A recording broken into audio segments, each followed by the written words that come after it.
Assalamu alaikum. So we're going to continue where we left off last week, talking about this book, Ahmadiyya, or the True Islam.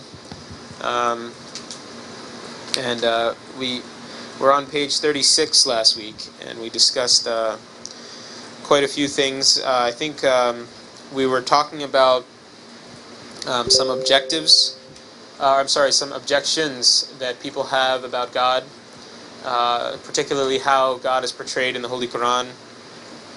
So I don't know if anybody has any objections on hand that they want to discuss.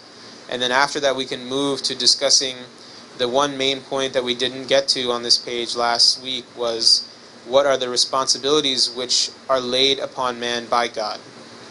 I'll give a brief recap before we start. We talked about the person and attributes of God, the nature of man's relationship with God, the way such a relationship should be expressed, and how can a man get so close to God that it becomes a stage of certainty instead of just a stage of conjecture.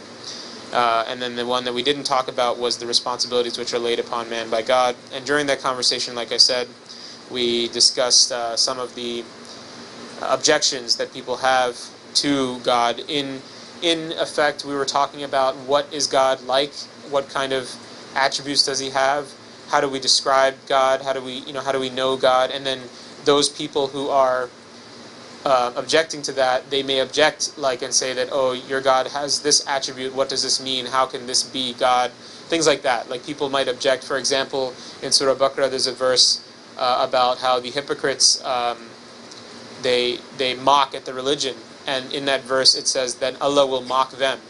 So is God a mocking God? Like things like that. People basically have these objections. They also object to the cruelness and fairness of God, like how is God a loving God if he allows people to suffer and things like that. So I think we can start there if anybody wants to discuss any obvious or something that's in their mind or something they've been asked before, objection to the attribute of God or the way that God is or the way that he acts. So people have something called a confirmation bias. Do you guys heard this before? So basically they say that religion is a result of a confirmation bias, that you have a preset feeling about something, and every time you see something that supports your bias, it confirms your feeling about it. So for example, they'll say that it doesn't matter if you pray or not, nothing's really changed by it. So what that means is that, for example, in their viewpoint, if you prayed about something, the only reason you know that prayer works is because the times that it worked influences your opinion about prayer. That effect was a coincidence and you just happened to think that your prayer got answered? Yeah, and the fact that it was answered reinforces your belief in it, and what happens, you're actually blind to the negative consequences. So this is more of an attack on religion itself, not on it. I mean, we were talking about the God of Islam, the description of God in the Quran, but we can talk about that too. That's even a broader thing. So you want to try to get some answers on how to respond to that, or what do you do? Yeah. For confirmation bias, like for example, the only time that I see religion having a really strong reminder against confirmation bias is what you're talking about, mocking.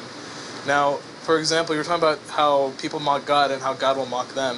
So people aren't mocking God on any specific attribute of his that, for example, like what I mean by attribute, like any physical manifestation of his body, because he doesn't have one. So when they mock God, they mock his existence, the fact that he is real. So at that point in time, what their perception is that God's real, God's not real. So at that point in time, if you're going to mock them back, this is my opinion, you'd mock their own perceptions. You're trying to figure out that verse and how to describe that? So what I think happens is that at any situation, for example, situations like what happened to the Egyptians, their perception is God is fake and we're the ones who are in control. But in the end, they were destroyed, their power meant nothing. So in fact, it was just an illusion. So that is what the actual mocking, I think, is. In the very end, God mocked them, showing them their power meant nothing. And at that point in time, there's no confirmation bias. They were just wiped out completely. So, the people who said they were going to be wiped out, eventually they were right. They were wiped out. And this is a continuous, reminder that happens again and again and again. And just throughout history, we see these reminders. So for there's a lot of points there. One of them specifically about the mocking part. That, somebody could have a common objection. First, they could object to God's existence overall. Second, they could say that, okay, maybe God created everything, but now he doesn't do anything anymore. Thirdly, they could say that, okay, maybe there is a God, but he's not really all powerful, right? That he really doesn't, like they don't believe that he can really make any change at this moment. That the change is basically cause and effect by whatever you do, and it's a scientific process. It's not like Mother Nature has taken over or whatever.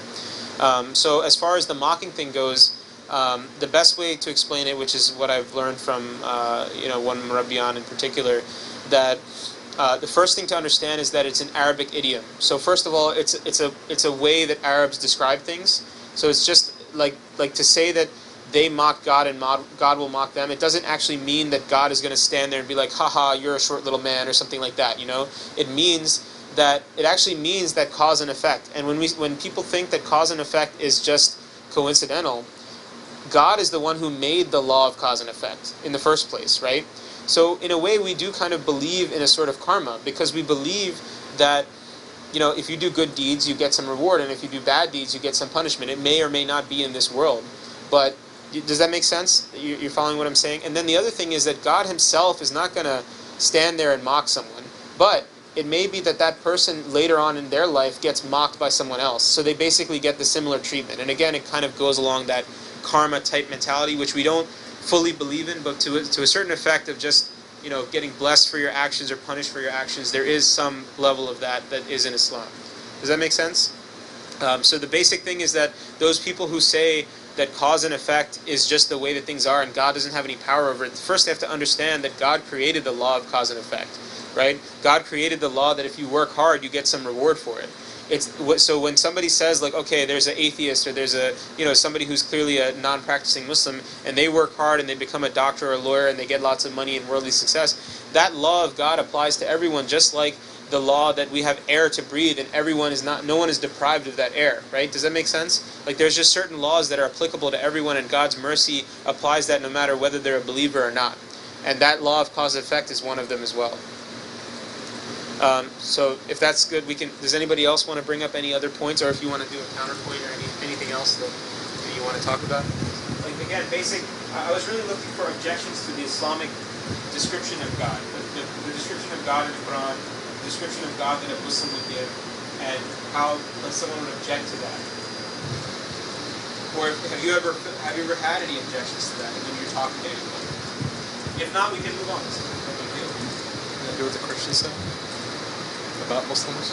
Yeah, we can. I mean, I'm trying to do specifically about kind of attributes of God, but I mean, that's just because that was what was in the book. But we can kind of branch out a little bit. The main problem is that when they refute, they don't know the attributes when they're refuting them. They just refute what they see. So what Christians have told me is that the one thing they try to refute is what's God's position on his relationship with mankind, specifically why in the Quran, how many times in the Quran does it mention God loving man? And that they should point out in the Bible, the entire premise is that God has love for man. So why in the Quran is there such a strong, and this is their bias, it's not necessarily true, why is there such a strong push towards punishment? Why isn't there more talk about love? And why is there such a strong push about these other attributes that are, material, and less about specifically God's relationship with man? That's their viewpoint. I mean, I want to hear what you guys have to say about it. I mean, I've even asked this as a young kid or as an early teenager to my parents and probably to other people in the Jamaat, that why is there so much emphasis on chastisement in the Quran, right? Or why, have you guys ever thought about this? Thought about it before? So, it's funny, when I was young and I read the Quran, I always picked out the words chastisement and the punishments and God punishing people for disbelieving and things like that. But now when I read the Quran, all I see is love. I mean, all I see is the blessings that God has given us, how many times it's mentioned in the Quran. And when I see the chastisement, it's for some people who were warned multiple times, were given so many chances, and then God punished them when they exceeded all bounds and when they, those kind of things. So, I don't know. I mean, to me, it's hard to say, but I know that at the time in my life, I also felt that way, that why is the Quran leaning more towards punishment? But I don't think it really is. I think it was just my inability to understand the love. The love is there. And this is interesting. this reminds me of when Hazrat Nifsab told us about the real meaning of La ilaha illallah, right? That we know the translation to be what? There is no God but Allah, right?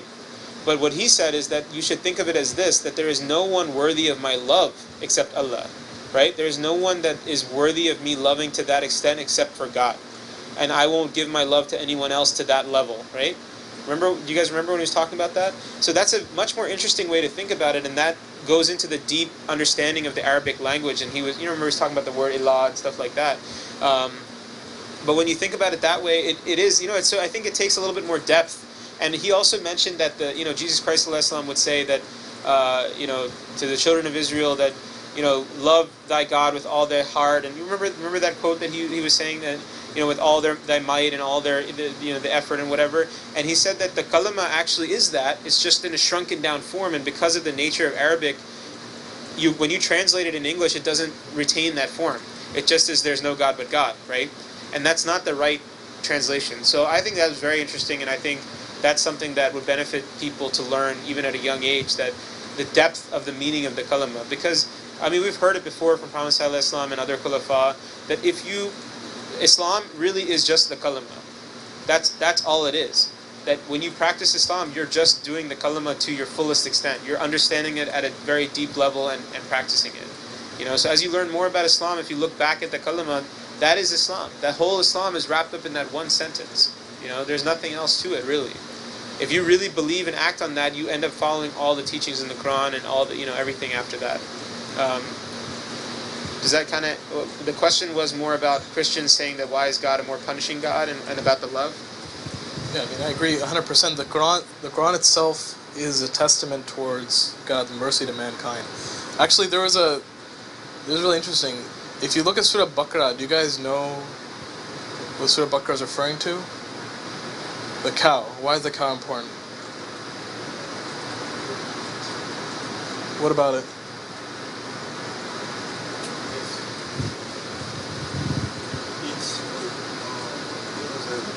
Its uses is having ways to be useful for standard clothes. You guys, it was worshipped by the children of Israel. There you go.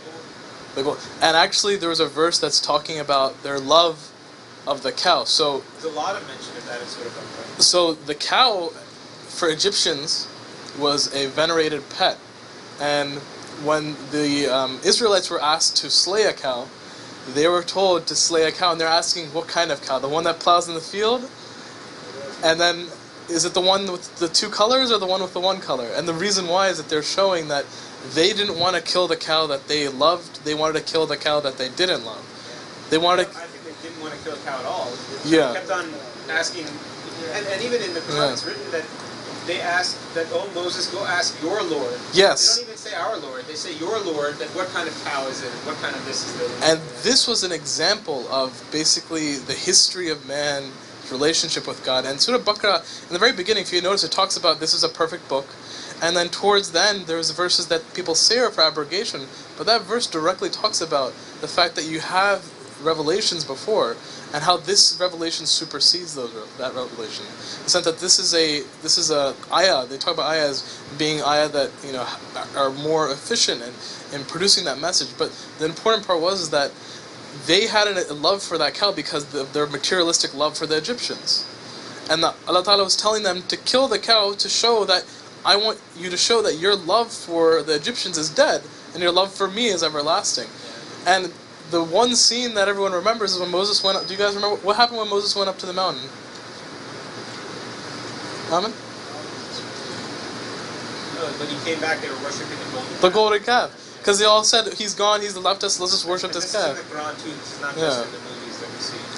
And at that point in time, the Bible has a version, but our version is that Moses was upset, but Aaron didn't want this to happen. He was furious. He was furious. In the Quran, he grabs Aaron by his hair, and he's like, how could you do this? How could you he's going to kill him? And then Aaron's like, he says something like, oh son of my mother, if it was up to me, this wouldn't have happened. They didn't listen to me. Something like that, So that entire chapter was talking about the Israelites' relationship with God, but the reason why it's Bakra is because it's like the emblem of their relation. So in the Quran, when it talks about this, the reason why Allah Ta'ala is talking about this is because it's a reminder for people to reflect about the current time. So it's a source of mercy. It's a source of love. Even that's a source of love. Even though it's talking about chastisement, it's ultimately for your benefit. It's not to say that, oh, we're going to punish you if you do X, Y, Z. It's to show, see what happens. See the actual consequence of your actions. I mean, that golden calf is basically material worship. That's what the whole subject was. Yeah, sounds good. I think we can move forward unless someone else wants to bring up. Good. Okay. Well, like for a refute, like in today's society, like you hear, like a lot of people say, "How is there a God if there are so many people suffering and dying?" And like, how, like, what's the correct response to that? Like, how do you, somebody who says, like in France, like how do all these people die, and then there is a God who is supposed to do good? How would you respond to that? So in the Quran itself, it says that God has created the requirements of the world with wisdom. You know, that they haven't been created without wisdom. And if you think about that as just a general point, not a specific person, not a specific individual, but as just in general as mankind, if you never felt cold, would you know what hot was? If you never tasted sweet, would you know what salty was? You have to have suffering to know what pleasure is, right? If everything, and you know, like it reminds me of a scene in The Matrix where who's the guy, the agent or whatever? He's like, you know, the first Matrix we created, we made it perfect for everybody, and all of all the humans rejected it because they needed suffering to define their lives. I don't necessarily agree with the suffering to define the life part, but you need suffering to be able to understand what pleasure is. You can't. So ultimately, if somebody's trying to tell you that if God is all merciful and whatever, that there should be no suffering on the earth, that just doesn't logically make sense, right? That just doesn't make sense, because if there's no suffering, everybody's basically suffering because they don't know what suffering is, so they don't have a gauge to say that things are better or things are worse, right? Then as an individual case, like the people in France or whatever, it's again, it goes back to that requirements of wisdom that not everybody is going to have a perfect life, or I'd say nobody's going to have a perfect life. There's always going to be some suffering at some point. Even somebody who you could say has been handed everything on a silver platter or whatever, they still have some suffering to go through. So, as far as people like that, I mean, a lot of people give the example of the Holocaust. That how did God let the Holocaust happen? It could be that somebody's getting punished for some sin that they've committed on this earth, so that they're not going to get punished in the afterlife. And that's an Islamic belief that some people get punishment on this earth so that they are kind of like, it alleviates some of the punishment of the afterlife, right? And then the other thing that you could say, you could respond to someone, is that, like, what if somebody brings up, what about a baby who's born with a disease or something like that? And the thing to understand is that God creates us. We don't have the right to demand to God that we should all be created healthy. It's just part of the law of nature that, some might be created in a way that are unhealthy, or that are, you know what I mean? And you don't have the right to demand. Then you're God, when you're demanding on God that why is this child not healthy, or why has this child been born with cancer, or why are these people suffering? So I think that's the way to explain it. And then if you are a believer and you're going through suffering, you can understand it. First, it could be a trial for you, that you're going to get better because of that suffering. Second, it could be because of some sins, and you're getting basically you're getting the recompense for your sins right now, which is better than getting it in the afterlife, right? And the third thing is, it could be just what God wants. And if God wants something, who are we to deny that? Even if you're a perfect believer or whatever, which nobody can be except Holy Prophet sallallahu alaihi wasallam, but even if you were, and you got some trial or some hardship put on you, or some problem, if that's what God wants, if somebody that you really love is giving you something, you just trust that this is what you want me to have, so I love it too. I don't care if it's hard for me. It doesn't make any difference. So from an internal perspective, that's my answer. From an external perspective, it's about the wisdom of having the opposites, so that you can understand one or the other, and then also we don't have the right to just say that God has to create everybody. It goes back to that same thing, that if everybody's created healthy, how do we know what sick is, right? I mean, you have to have both. That's just the requirements of wisdom. Does that make sense? So you're probably thinking of deformed people too, right? Like people who are born without legs or... So I mean, I have a question. Are you entitled to anything? Name one thing you think you're entitled to. Why? I mean, this is why we say in Allahi wa inna ilayhi raji'un, right? Even if you lose something materialistic, like, if my pen got stolen, or my cell phone got stolen, or my car got stolen, we're taught just to say that to God we belong and to Him we return. So you can't, you don't have, there's nothing that you have the right to God. You do have rights over humans, right? He's given, like, if you're married, you have rights that you owe your wife, and your wife has rights that she owes you. But even then, we're taught that if your wife isn't fulfilling your rights, you pray to God. You don't go demand them from her. You just focus on fulfilling your rights to her, and you ask for your rights from God. But you ask for your rights, meaning that from that wife, not from God. Does that make sense? Yeah. So, for example, are you entitled to exist?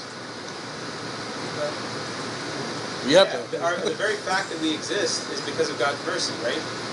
So then the second point is this. Say if somebody is in pain, right, and their entire life was pain, what's the concept of Islam that gives justice? And what event do we have that is an event for justice between people and also God, between man and between God and man? What do we call that? The Day of Judgment. So if somebody was harmed here, would they get justice in the afterlife?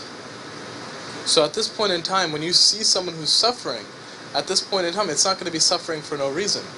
There must be a reason why, and it's not that they're being punished. It must be that there must be some sort of recompensation later.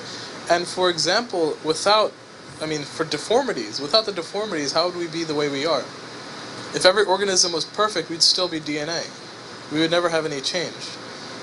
And because the fact that we have these variables is the reason why we're able to evolve.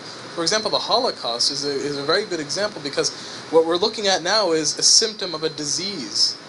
The disease is, dogmatic and unwavering loyalty to somebody who is insane. So to take someone and to make them your God and then say that whatever they say is true, and then also to alienate someone else, these are sources of jahiliyyah. Actually, Quran talks about jahiliyyah, about this. People who have the jahiliyyah of saying that we're better than them because of X, Y, Z. And the fact this happened it's a testament to show that when people have this jahiliyyah, there are problems. And then what does the human race do as a result? They see this and they say, this happened, now we're going to try our best to make sure it doesn't happen again.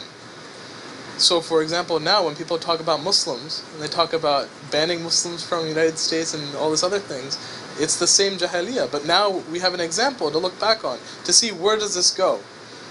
So for example, when you're walking around and you stub your toe, you know not to stub your toe again.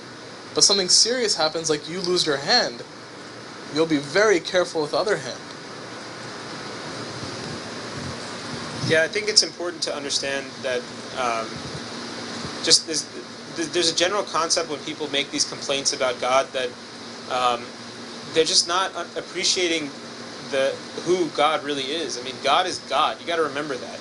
He makes the rules. We don't make the rules. You know what I mean? Whatever His rules are, if we follow them, we get some blessing for it. Whether we understand them or not doesn't make any difference, right? So, when like for example, Hazur mentioned in a khutbah within the last 6 months or so, I don't remember exactly when, there was some natural disaster that had happened, and he mentioned that these natural disasters are a punishment from God.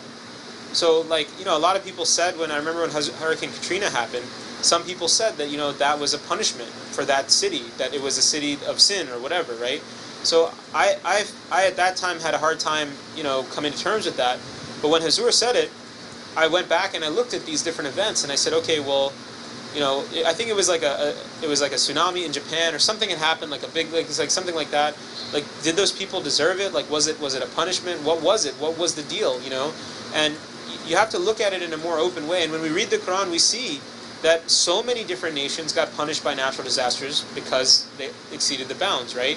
So we have to, again, if God is choosing to do it, there's something there that we don't understand. And we can't just judge and basically say that, no, there's no way it was just a coincidence, or it was just this, or it was just that. It's not the right way to look at things. You have to look at things with the eye that God is the all-powerful one. He's the all-wise one. He knows, and He knows what's in the people's hearts, and whether, obviously, He knows whether someone deserves to get punished or not. He's the one that judges that, not us, right? But it's really easy to get wrapped up into that feeling that, there were good people there too. Sure, there must have been. There's no doubt about that.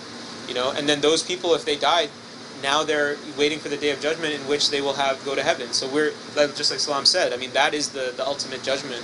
So our life here we're taught that it's just a short, small period, that goes through. So I don't know. I mean, it is, like I said, it's a harder thing to come to terms with. I mean, Ahmadis definitely say when Pakistan gets hit with floods and earthquakes that, they bombed our mosque or whatever, and now look what happened. I mean, if Hazur is saying it, there's some truth in there. There's definitely, you can't deny it. So, but I don't know how to judge that when something happens, what's the where do you see that, where the punishment, why did it get the punishment, all that stuff, that's maybe beyond our understanding and our scope, right?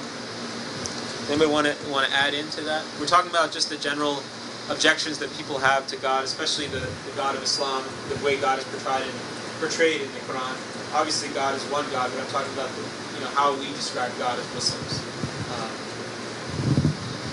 The other question, I mean, is death a punishment? That's a good question. We're all going to die. Every last one of us will die no matter what. So is death a punishment? I mean, it matters how, some people may die of old age, some people die of a natural disaster. So who's being punished then? If it's a punishment, and it's a punishment directed towards the people, then the people who are being punished were the ones who were sinning. That means the people who were good and died, for them, if God said, this is your time to die, then it's your time to die. At that point in time, it's not a punishment, it's a source of mercy. If God says you're good and you're dying in belief, that's a source of mercy right there. Would you rather die in the source of disbelief? So the real question is that, why do people actually, no, this is actually a very good question. Why do people recognize what death is? It's inevitability. Everyone will die. Everything will die. The only thing that doesn't die is God. I mean, to play the opposite here, let's say I walk outside and go home and I get killed in a car accident on the way home. Now, people might, me personally, I agree with you that I'm going to die, and if God wants me to die today, then I'm ready to go, But what happens to my wife and kids? It's hard for them. Of course it is. But do I trust that God would take care of them at that point? Yeah, I do. And that comes with a belief in God, right? I mean, that comes with this whole system of Islam that we practice and we believe and we experience, so that we can actually, do something. Like, for example, when in the Quran, when Abraham is put in the fire, we all know that God made it as if He didn't feel the fire, right? So you could say that somebody's getting tortured, and that's not fair. And the death is the mercy part, but the torture. But then it's God the one that makes us actually feel whether we feel the pain or not feel the pain, And I think as you progress closer to Allah, what really hurts the most is when you feel that God doesn't love you. That is the worst feeling you could possibly have. You can endure any kind of pain, any kind of sickness, any kind of trial, as long as you know that God loves you. It doesn't matter.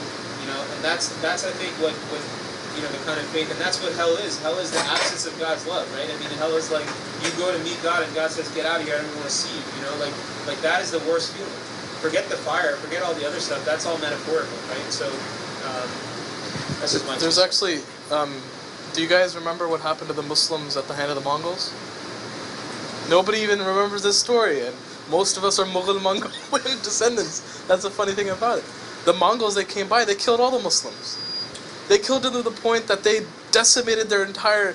If you were to hear the story of how they killed the Muslims, back then they didn't have bombs. They went house to house, town to town, and they killed them. Basically, just to give a historical perspective, Islam spread for a long time after the Holy Prophet ﷺ, and as the corruption started and the decay started, that's when the first defeat of Muslims in general was by the Mongols, right? And the ironic part was this. So the people who died, of course, some of them were, most of them were very religious people. There were some that were corrupted. Those who were religious, they died as people who were dying for their deen at that point in time. Because they were dying because they were Muslim. At that point in time, the Mongols were killing them because they wouldn't submit. The thing is that how do you differentiate between the evil people who died? Actually, there's a story in this, and the Muslims to this day remember the story, that when the Mongols came by and they came to the leader, they said, come out and we'll meet you for terms. And the man came out, and he came out with a certain amount of people, and they said, we need you to form a small party and come into our tent to talk. And I think it was about 80 people. The rest of the people were slaughtered, and the party was slaughtered, except for the leader. And they asked him, okay, who are your family? And they slaughtered the family too, in front of him. And then the thing they asked him was very important, because he was a representative of the corruption of the time. They asked him, where's your wealth? And he points to, a hoard of gold, right? And they said, this is not your wealth. Where's your wealth? This is not doing anything for you. And he didn't understand. And then they pointed to the gates. They asked, when we came, why didn't you break down these golden gates and make weapons out of them? Why didn't you struggle? Why did you worship this that didn't help? And they were pagans. They didn't understand. They're like, why'd you do all of this? What was the point of this if in the end we were going to destroy you? Why is this useful to you if in the end we are the ones who killed you? And they decimated them to the point in which it was about 100 years afterwards, the Muslims were completely in a state of helplessness, but they still remained, as Muslims. Mongols saw this and they actually converted to Islam. And they converted to Islam in such a way that most of us sitting here that are from Mughal, if you guys, King Babur, King Timur, they're Mongols. But the point of the matter is that at that point in time, it was such a strong problem. It was such a big problem. At that point in time, can you say the Muslims deserved it? Some of them who were, corrupted may have, but most of them didn't. But out of that came an entire differently powerful empire. Out of that came something completely new. Out of that, the Muslim empire was actually opened and actually helped them even, increase in their status. But it was out of struggle and hardship. It was a lesson. It was a very strong lesson. All right, so let's continue, because we spent quite a while talking about this one. We'll talk now about, the only thing left on this page to talk about is, what are the responsibilities which are laid upon man by God. And if you want, we can even skip this, because I'm sure that Second Khalifa is going to go over this in great detail. So if you want, I can just read a little bit, and then we can stop, and then we can discuss more on whatever I just read. Is that cool? Yeah? Okay, so starting from point number 2, the second object of religion is to provide a complete code of rules of moral conduct. This purpose, again, it is necessary to explain the following 7 matters. So now he lists 7 matters in the second topic. What are good morals? What are bad morals? What are the different stages of good morals? What are the different stages of bad morals? Why are particular morals called good or bad? The means whereby man can acquire good morals, and the means whereby man can avoid bad morals. So again, we could talk about this for hours. I think let's keep reading, and let's see when Second Khalifa gets into some of the meat. We'll read what he says, and then we'll discuss it. The third object of religion. So remember again, there's 4 primary objects of religion. The first one was to instruct man as to who God is and how to become close to Him. The second one is about giving us a code of conduct, or a way to live, basically, how to interact with other people. The third one is to provide a solution for the social problems which confront mankind. Man being by nature social, it is necessary that religion should lay down basic principles which should govern his social conduct, whereby peace and order may be established, and all orders and classes of people becoming content with their respective rights and privileges, none of them should consciously or unconsciously trespass against any other.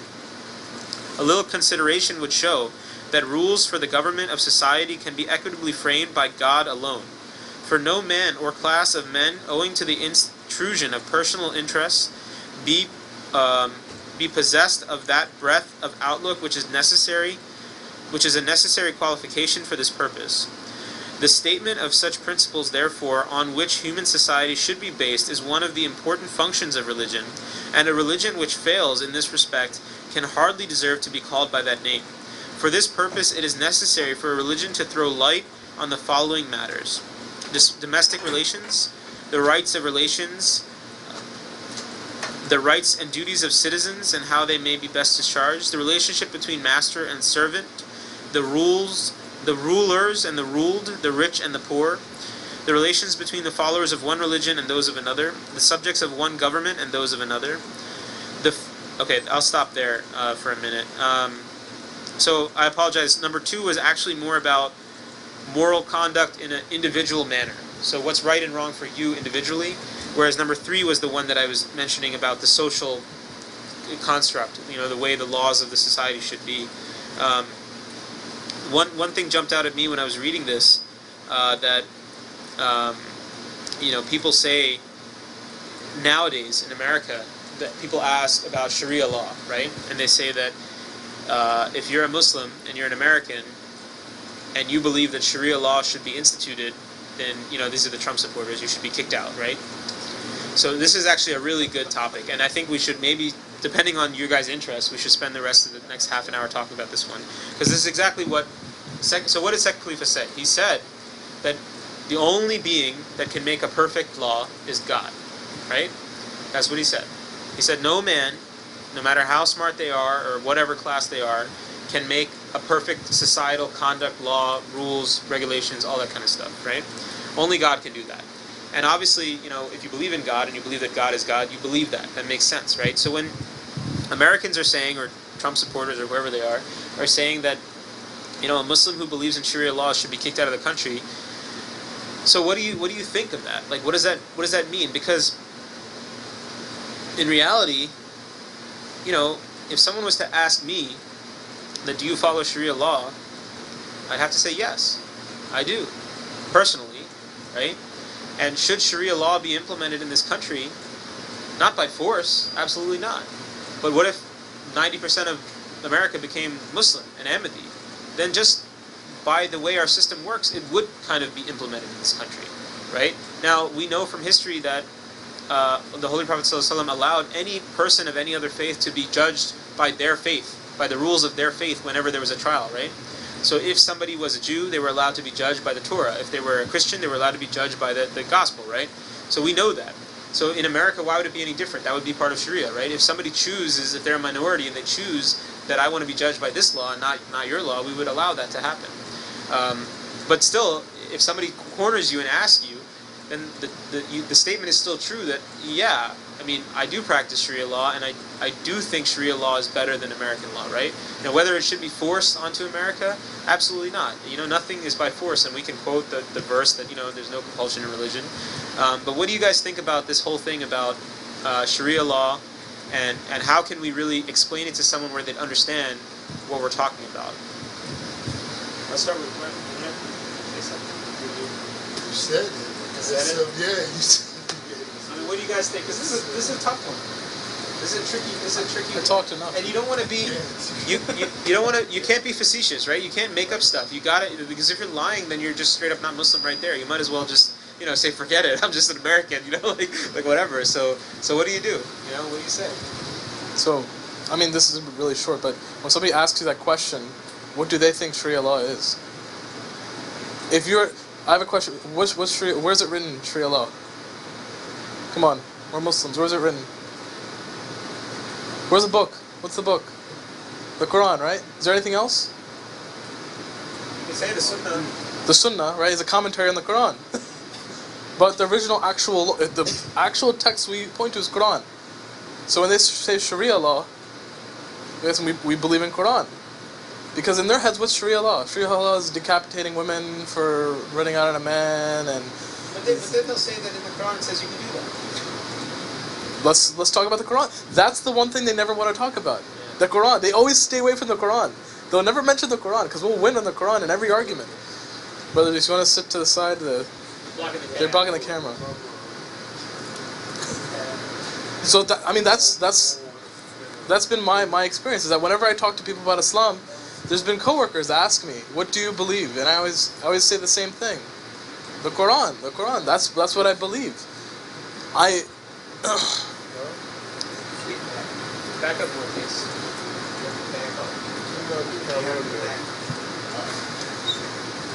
So I mean, that's my personal opinion. Is that when I talk to people about this, the first thing I ask them in this conversation is, "Where are you getting your information from?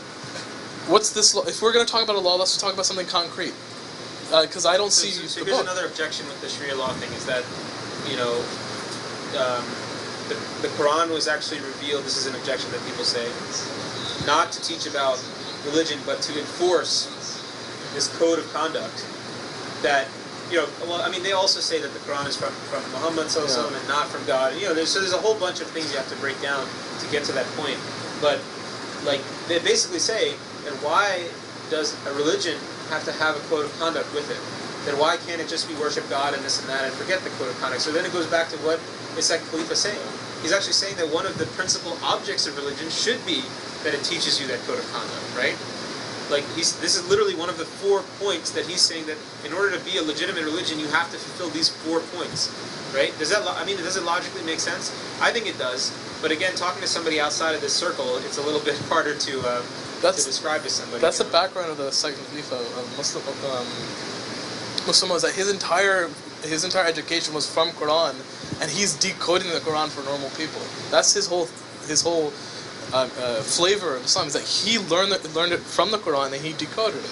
So it's really good that, I mean, what he discusses is these are the requirements and this is how we manifest them through, mankind. So if it's a religious book, it has to go through these requirements. So when people talk about Sharia law or what do you Muslims believe, XYZ, the first thing that Muslims say is we believe in the Quran. Everything else is just a commentary, at least as far as Hadith and Sunnah go, of Quran. So that's the thing. If somebody asks Sharia law, believe in the Quran. Okay, is there anything in the Quran you want to talk about? Then they'll be real quiet. Because if you want to talk about Quran, then the very first thing is there's no compulsion in religion. That's you can't compulse other people to follow your faith. Yeah, it's tough. I mean, you also got to think about who are you talking to. Are you talking to somebody who's just trying to be like a pain in the butt who has all the arguments and is never actually going to believe anything, or somebody who's actually curious and wants to understand, right?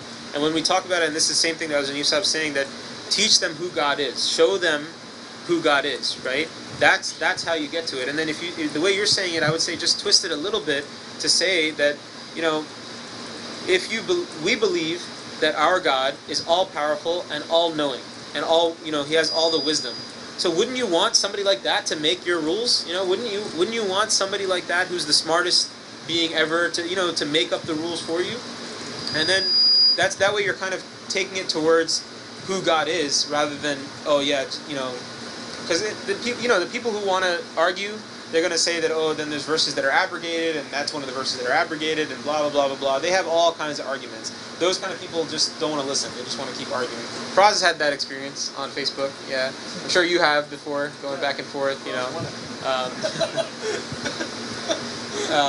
I'll say one more thing in relation to that. Faraz had an interesting experience going back and forth with this guy on Facebook, and I don't have a Facebook. I don't know how it works, but I'm assuming there's a whole bunch of other people that are friends with Faraz and friends with this guy that are reading these comments going back and forth.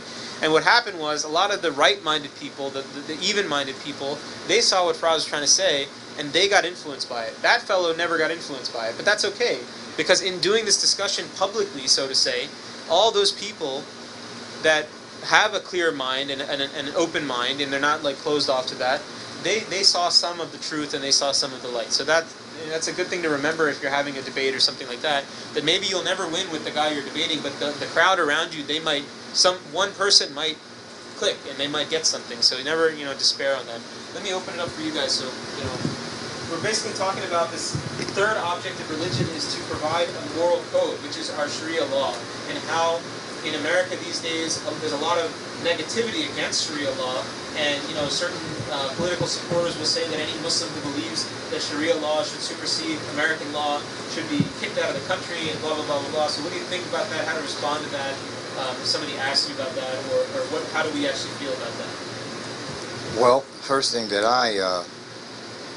what comes to mind is that the Sharia law is based on spiritual laws, God's laws, the Quran, Sunnah of the Prophet, those are relevant to people that are exposed to it. The people that are not, it's very difficult for them to make that connection. What happened was, at one point, the country, prayer was important. God was important. In the U.S., right. So, for example, when we went to school in the morning, we were required to say a morning prayer. The whole school, it was required. And as you see over time, they've tried to take the theme of that's out. You know, you can't pray in school. You can't. So the whole idea of what God is being removed. Haven't they even taken that the Pledge of Allegiance? Where All of they that, say, right? One nation under God. Right. I grew up saying that. Right. All Right. Most of us probably grew up saying that. It's gone now. It's gone, right? So you now you have a consciousness that's, you know, difficult to kind of penetrate. You know, I was asked a question by the Philadelphia Daily News some years ago about Sharia law, and could it coincide with the laws of this land? And I said absolutely. But these laws are specific. These are God's laws, which is very challenging for, you know, the average person to wrap their mind around. That's why you have. It's easy to put fear into people's hearts now. You see, you got Trump, and the people are scared. The people feel like, you know what, their consciousness has been so eroded that they don't think God can intercede on their behalf. They think Trump can. And so he's playing on their fears, because the whole God consciousness has been eroded to the point where it's very difficult. So you start talking about Sharia, of course they've got all these other connotations attached to it. You're jihadist, you're radicalized, you're violent, you're all these things. This is what Sharia law represents to them. They don't see the beauties in Sharia law. So it's our duty to say, I live Sharia law. I mean, in my daily life as an American, you know, I live within it best I can. And you know me, so this is what you see when you see Sharia law. A regular human being like you that follows the laws of this land and so forth. I think the living example is what has to play out now. And it's more important than ever. And we're just talking about which right, which wrong. Luqman told his son in the Quran, and one of the things after prayer, he said, enjoin what is good, then forbid what is evil. And so now you got these different images of what Islam is. Well, we know the Ahmadiyya Muslim community is the good. This is the good. So we have to show the good. We have to present to the public this particular way of Islam. And we know it's the cream of the crop. But until we ourselves begin to say, publicly demonstrate it, so that people have a living example, because, you know, when they hear it, it's the 6 o'clock news, it's all those other networks and that keep promoting that these are evil, bad, violent people. And this is what Sharia law is, not what we just described here. I think that basically, you know, it depends on what country you're in. Now, Sharia law stands for different things depending on your country. I mean, when I was in Nigeria, I mean, they had, you know, circumcision of women. That was part of the Sharia law. They had several different things, That was which part of the country's law, right? Right. We shouldn't no, call that Sharia law because that's not. no, it was part of the Sharia.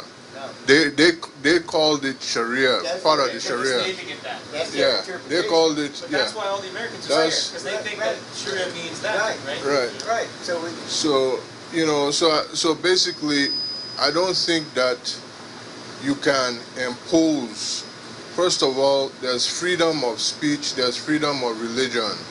So you can't really impose. The reason why it won't work here is you can't impose one particular religion on the entire people. There has to be freedom of speech in terms of depending on what religion you belong to, you know. So if you are a Muslim, you practice Islam. If you are a Christian, you practice Christianity. So it depends on what religion you belong to, and none can supersede the other. So you can't say Sharia law should be included here or should be made here or whatever. Everybody has freedom, and one cannot, one religion cannot, like I said, supersede the other religion. You know, that's my own viewpoint on that.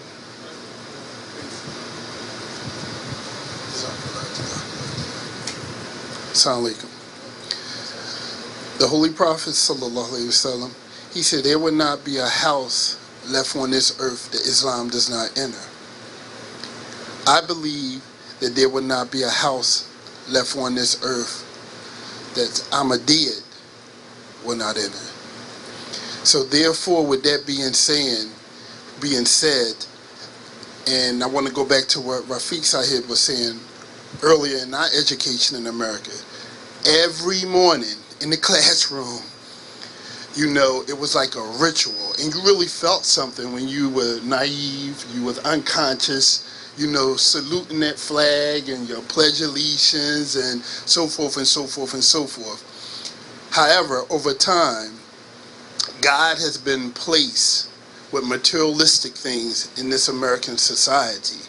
However, from what I see, Ahmadiyya is growing in America, in the different states. We may not be exposed in Philadelphia like we should be, but I think we will get there, inshallah, because in some other states they're very, very, very active. And some people, very slowly, they're learning about Ahmadiyya and becoming more God conscious.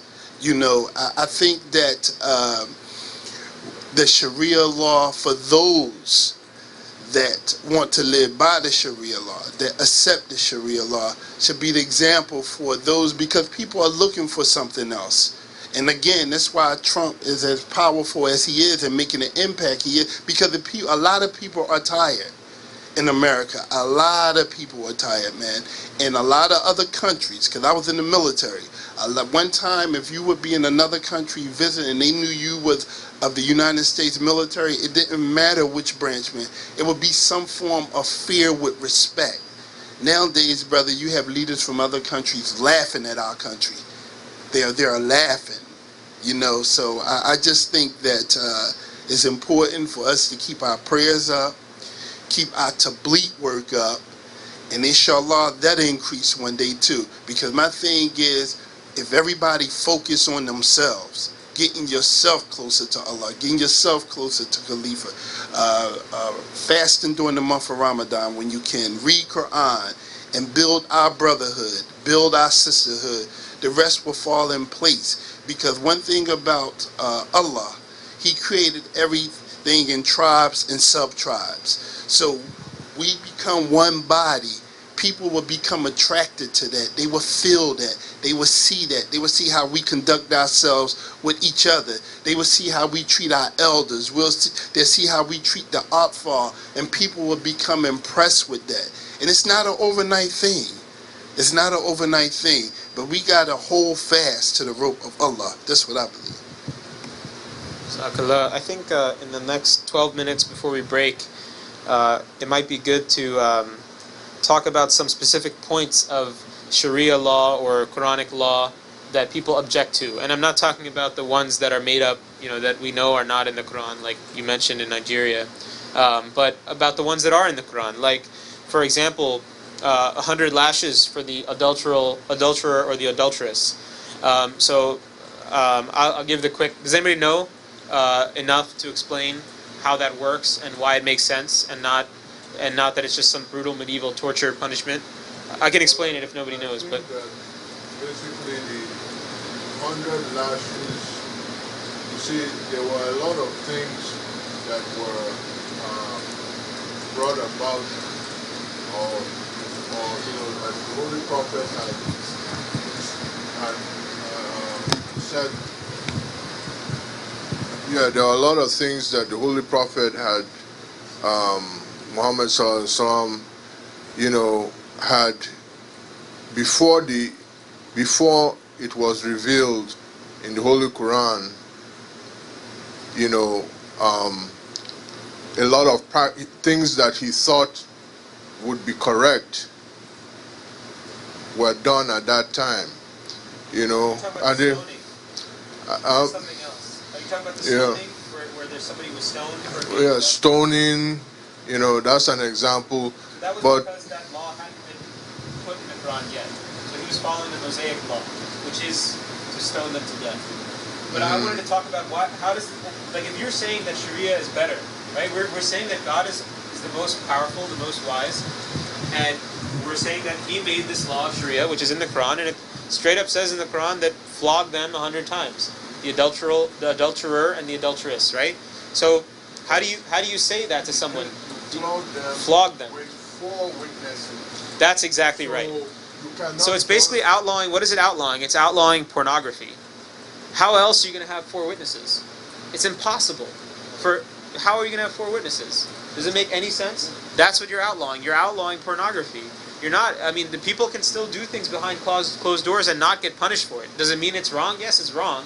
The Quran says that it's wrong. But the only time you get punished like that with the 100 lashes is for pornography. For when 4 people have seen you doing this, right? Prostitution. There you go. I mean, even that. Prostitution is also obviously wrong in the Quran and a haram thing. But how are you going to have 4 witnesses for that?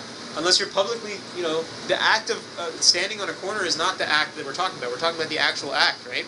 So that's one objection that people have. And if somebody asks you that, then how can you justify this? How can you say, well, you can say that the Quran is outlawing pornography. That's what they're doing. What Allah is doing. He's not just saying that everybody should get whipped 100 times. Like that's not what he's saying, right? So, what's another objection? People object to what else do they object to? Does anybody have one? Like something that people object in Sharia? There's a lot of them about war. That's find them where they lay and smite their heads off, and like that kind of thing, right? So what is the answer to that? The answer to that is that we're talking about during a war that's an active war and that was started against Islam, against the religion of Islam. After you tried to leave that place and they still followed you there, and then you have to fight for your very survival.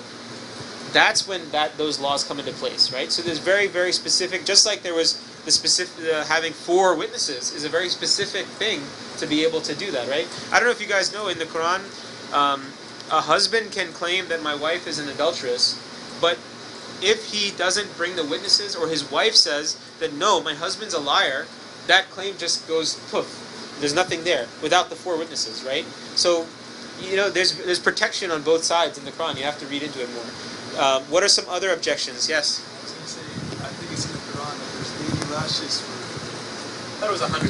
No. Oh, for something else? 80 lashes for someone who says someone committed adultery, but they were proven wrong. So for lying. So the person, you're too close to speaking. You're just too close. So if someone claims that someone's an adulteress or an adulterer and then they're proven wrong, then they get punished, right? Forever then after that, right? So is there any other objections that you can think of Sharia that we can try to explain in a better light? Yeah, it says that you can beat your wife. A long explanation. Right. I mean, the first. Right. So I'm not going to go into an explanation. It just says you can punish them. Right. It says beat them lightly, and so they say as much as we say as little as a twig, or maybe even a mental beating, as opposed to a physical. That's a very... And what you got the thing is, I think you have with such loose interpretations of what it is, and there again, why it's important for us to be out here doing what we're doing right now, giving explanations, writing newspapers, doing interviews, giving the public another version, because the version that they got is antiquated. And we also know that the Quran says, I was revealed for then, for now, and what's coming. So we know that some of the interpretations were specific to certain time periods. And so that's the challenge that we have, is trying to re-educate people about what's been misinterpreted.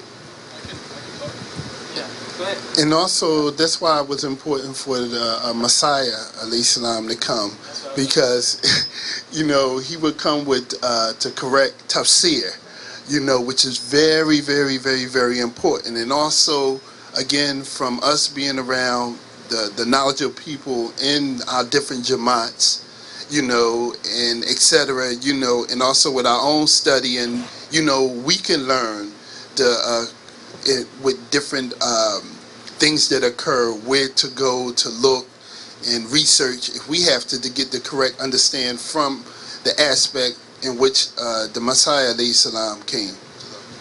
Yeah, I mean, it's one of our jobs as Ahmadis to help people understand and interpret the Quran properly. Go ahead. And if somebody wants to pull up a verse that they want to talk about, we can do that too. I think that verse is a good one. If you can pull up that Daraba verse, because I can give you, because me and Prince spent 3 hours going through the Ahmadiyya dictionary to figure out what the. So I can give you a general synopsis. So the verse starts out that men are, and it uses the word custodians, and it can be translated different ways. But the reason why that word's important is because it says that because they excel over women. But the word it's unique because what they use is that men are chosen because of their talents, of the capability of providing physical labor, to be the ones who are physically, say, the physical custodians over women. And then on the flip side, what it talks about for women are the guardians of men's secrets. And it uses the actual word guardian, hafiz. I think it uses that specific word. So it says men are the physical guardians over women, so the physical requirements of a house and providing for the house and providing for the environment. Even if you're in the wilderness, it's still provision in a physical way. And women are the guardians of man's secrets. Now, what do men and women do in secret? That's obvious. Everyone knows here.